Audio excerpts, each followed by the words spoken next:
Hello everybody, welcome back to another episode of Artist Block, and today we're going to be talking about thumbnails. Now, you're looking at my screen, you might see a couple of small sketches, and that's because that's basically what a thumbnail is. A thumbnail is any small drawing or small plan that you're working on to make a better piece by, figuring everything out on a piece of paper first. Obviously this isn't a piece of paper, this is a digital canvas, but the same rules apply. A lot of times when you make thumbnails, it's simply just getting a basic concept of what you want on a piece of paper, something that's more detailed later. And what you'll do oftentimes is you work out a design, and if you like the design, you might make more thumbnails, and you might keep working on them until eventually you have something that you like, and you go off of it and create a more finished piece based on what you worked on. They're basically small sketches, and they're really useful for understanding composition and a bunch of other things that anybody can use when they're making their drawings. I've got a couple here that I've already made, and we're gonna make one just so we can get a good explanation of what they're for. And I've got some already laid out. We're gonna just zoom in on them and we're gonna talk about them. So let's go to the first one over here. So when you're working on designs, these are really useful because obviously if you're having trouble creating a design for something, it could be a t-shirt, or it can be a logo, or it can be a brand or something like that. You can use a thumbnail to create something until you have just a general concept of what you want, and then you'll move over to a bigger piece and you'll work on it from the thumbnail that you have. It's really good for just having general design ideas, and sometimes you can take what you have worked on and the other stuff that you may not like and either combine them or save them for later to make more interesting pieces at a later time. So you can always do that with design. There's also composition as well. Composition is really important too, especially if you want to figure out how to structure a panel in a comic, or if you're trying to understand how a drawing is going to be using and taking up space. So you can always take the figures that you want and you can sit them in different perspectives to make something more interesting. Say for instance, in this particular piece that I have on screen, it's just simply a ring on a chain, and then, or a rope rather, and you have a character a little bit more in the background inspecting it. You can do stuff like this, and you could just come up with different ideas, and eventually you might have something like this that you might like and you might want to expand on into another time. So that's another good way to work on the thumbnail. So there's that. Sometimes you may not understand a pose that you want to very well, and you might do some studies, and you may think that I can work on some other poses, and if I like another pose more, I can put it into what I'm working on. And thumbnails are really good for that too. You can do a couple of poses, and if you like one of them more than the one that you originally liked or wanted to do, you can switch to the one that you wanted to do, and you have a reference for what you plan on doing for something else. And that's really useful. I do it all the time with thumbnails. I think it's really cool to work your poses out first before you sketch them on a detailed piece. You never know how something's going to turn out until you get a rough estimate of what it is. And then sometimes they're really good for basic anatomy practice too. As you can see here, I've worked on just a simple, very hulking creature, and you can see that I was working through the pose as well as the anatomy of the character, and I was trying to see how the legs would place, how the arms and how the shoulders would place, how the muscles would bulge or what have you. And you could do this in any kind of way you want, especially when you're working with these small thumbnails. You get up real close and you just try to work on the form. You're not really trying to work on the details, and that's the basics of a thumbnail. You're working on the form, you're not working on the details, you're not working on anything like that. However, you can get detailed if you want to, and that becomes interesting in and of itself. But basic rule of a thumbnail: working on the basics. Nothing's crazy, nothing special, and you can do as many of them as you want until you feel as if you've got a solid foundation of what you're going to work on. Now, sometimes you could consider thumbnailing another process of design. You could be considering it almost like storyboarding for animation, or blue lining for comics, things like that. It's all in a similar feel, but this is just a basic setup for what a thumbnail is, and it doesn't have to be this way either. Now, I've got a grid, and I usually put a grid down when I'm working on thumbnails. I usually put 3 or 4 together on a page, and I just start working out. And a lot of times I use them for comics or something like that. I might sequentially make them and make each one sequential to the next one.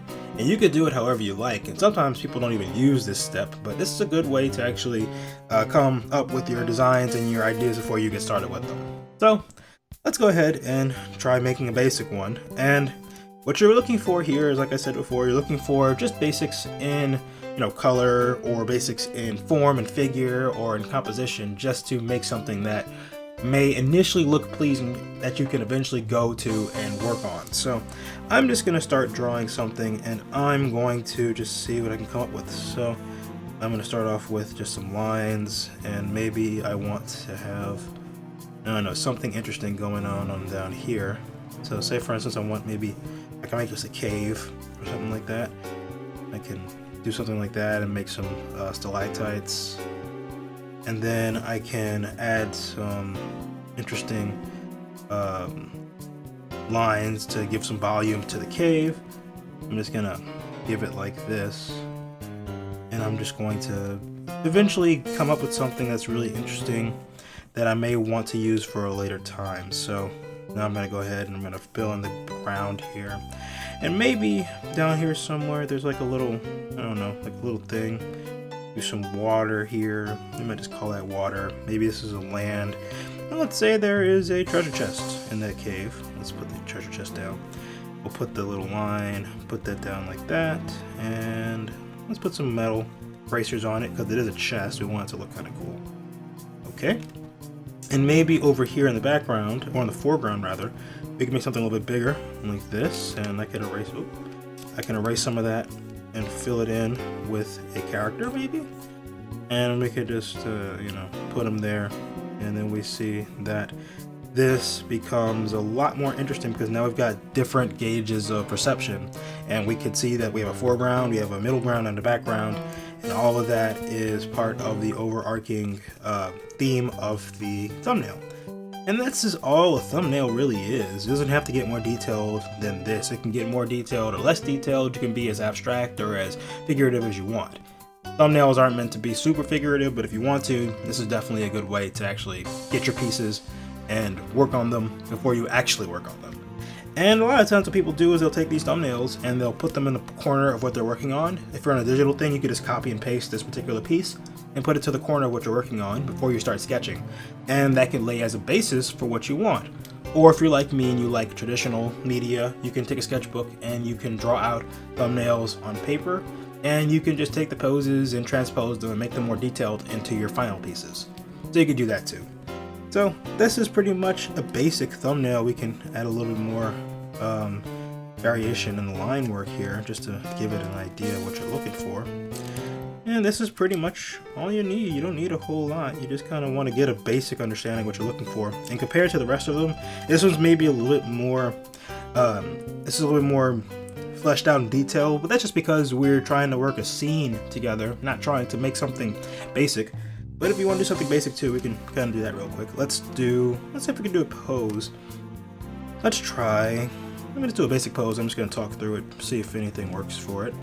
And we're just going to kind of do something like this. We're just going to do a pose, a basic pose. And I'm just going to maybe do something, somebody running. So that arm, so then it would be this arm. Oop, make that dark. Pull in this arm. And then this arm, well, this leg rather, come out because this is how humans normally run. And let's just say I'm doing like that. Pull in this leg like that, and then pull this arm out like this, and just like that we have a drawing, and we have another drawing, and we can add more to this. Let's say I want to put this a little bit more center, and then I can work on let's take that off, and I can work on the contact. And then I have this, I'm gonna just kind of finish that like that maybe. And then I want to add some lines to make it look like the person is moving. So let's just go ahead and add those. And then we could do, I don't know, just to make it interesting, we could make it more blurry. We can add like motion lines coming from the person, and that can give us the illusion that the person is actually in full-on motion. You know, we might want to add a little bit of, you know, pizzazz here.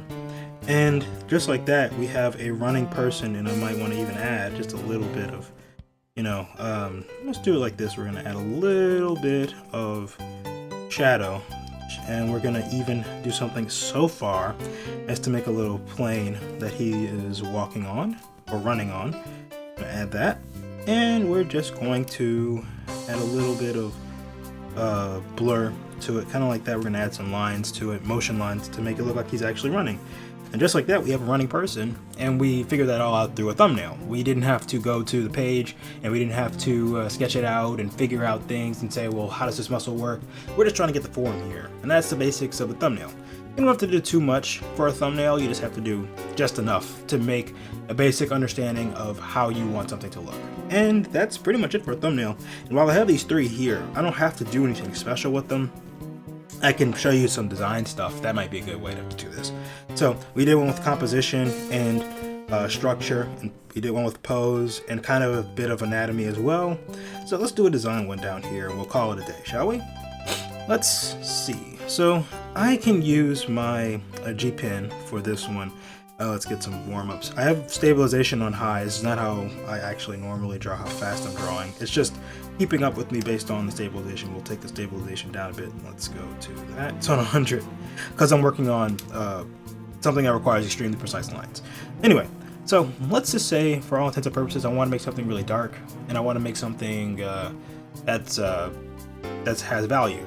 Just do some cross-hatching, and we'll see what that leads us to. So I'm going to do something like this, and then, I want to change up the rate and the direction of everything. So I'm going to do it like this, bring it down here, get it real tight, loosen it up a bit, come back up.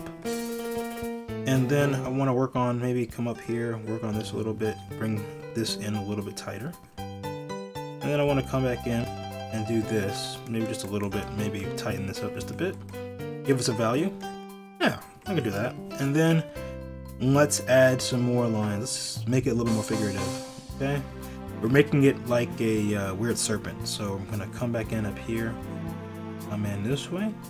And maybe I wanna work on something and make it a little bit darker by cross-hatching it. I'm gonna come up here now, and I'm just gonna lightly come in and do this. And you could tilt your paper to do this. This is a little bit easier if you do that. You don't have to pull, or you have to do your put your wrist in weird angles. You just turn the paper. People sometimes forget that you can turn the paper, and you might get your wrist in weird angles. You might sprain your wrist. So just do that. It's a little bit easier. And we're just gonna do that. And maybe we can do some more down here. Maybe right here. And I might actually make it smaller and just kind of come in just a little bit more. And you can see that we're already coming up with some interesting stuff. And we're just gonna do that. And we've got an interesting design. I see a sea serpent. I don't know what you guys might see, but I mean, I see a sea serpent. It's an abstract piece. You never know what you might see out of it. So, why don't you tell me in the comments? What do you think that might be? Some sort of creature, or maybe it's just a line, a bunch of lines. You never know. And we'll do one more here. Let's think about it for a second. I'm thinking we can do... we're gonna do designs. We might as well work with shapes. So, let's see. I'm gonna take my tool here. I'm gonna make an ellipses. And this time I'm gonna use color. Oh, that's a little bit too thick. let's make it thinner. Let's do some color work this time. We're gonna do this, and who knows? Maybe we can. Yeah, let's keep it like that for now. Oh, I forgot. This thing has a weird secondary function where you can change the roundness of the circle by second click. Anyway, let's go down to another layer and let's fill it with color. Let's I like really bright orange, but maybe let's make it a little bit easier to see. We'll make it like a nice color like this. Bucket tool, fill it up. Pretty.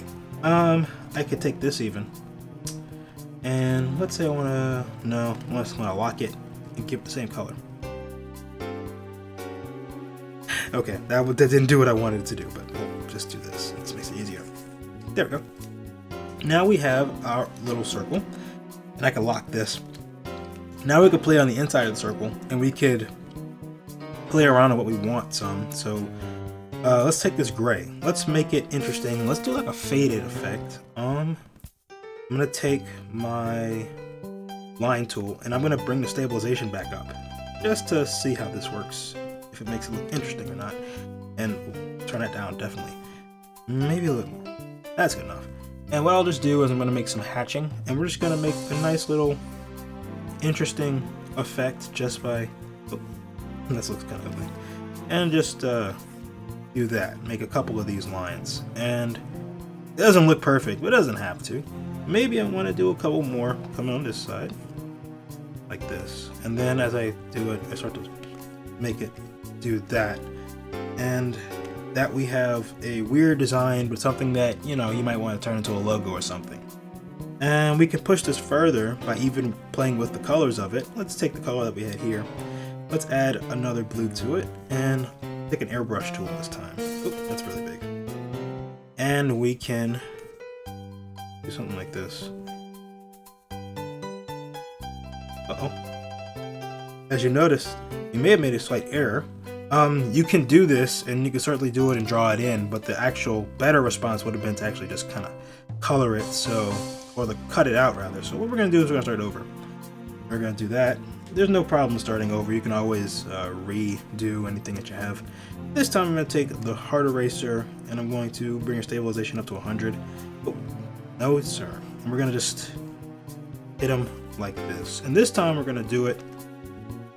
Oh, and we're going to do it just like this. No mess ups this time. We're going to take our eraser and we're just going to cross hatch around. Same design from before. Yeah. This time we have the logo that we can actually work with. And all we're going to do is lock it. And let's use that same color we had. We're going to airbrush it. And we're just going to... Let's make it 70. That's good enough. And we're just going to, you know, clone it up. Looks good. You want to change the color of the outline. Just go back to the outline layer and do the same thing. We're going to do like this to make it look apparent that it's blending. And then we'll move up here. And maybe I want to add a lighter color. We'll go over to the colors and we'll just, let's do that. Yeah, that works. And we'll give it a 120.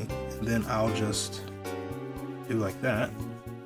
And then this one, we might make this a little bit more blue so it kind of looks a little bit better because I don't like that muted color. And presto chango, we've got ourselves a new thing, and all we got to do now is just take the colors and transfer them onto the outline so they work a little bit better. And I'm just going to do that like this. Grab this one. There we go. And just like that, we have a logo of some kind. Maybe we can use it for another topic or another type, but you never know. This might be something that you're interested in doing. But this is basically what you would do for a thumbnail. You can do them in different ways, but the basic idea is to get a general idea of what you're trying to work on, especially if it's a concept or if it's something for a comic or for a story or for anything like that. You just kind of want to work through it. This is a good way to do it. This is a good way to bring into the new year, everybody. We have a lot more videos that I want to share and do, and I hope that you guys come along with me for the ride. If you liked the video, please subscribe and comment. Tell me what you thought about it. And don't forget to tell me what you'd like to see more of. That's it, everybody. I will see you all next time. See ya.